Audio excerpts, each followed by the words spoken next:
Okay, in this video I'm going to show you how to loop presentations in PowerPoint automatically. It's very easy to do, so try not to skip any steps.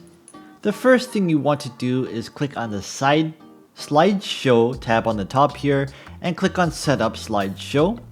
You're going to see this. You can click on browse at a kiosk. That's the easiest way to do it.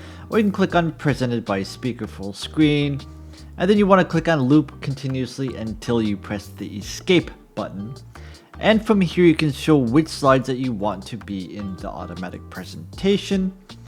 And also you want to click on, if you want it to be automatic, that is, you want to say using timings if present. And again, you can show with or without animation if that matters to you. Okay, let's set with these. The first 1 to 4 slides will be shown. And it will be using timings if present. Okay, so how do we do this? Now that we do this, we want to go into transitions.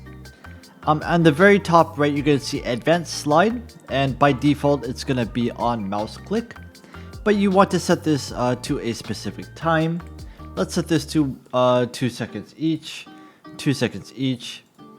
Or you can click on Control A, select the whole presentation, and then set this automatically to 2 seconds.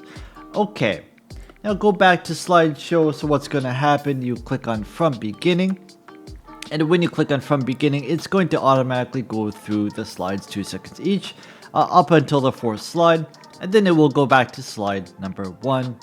Voila, you have set up an automatic slideshow in PowerPoint.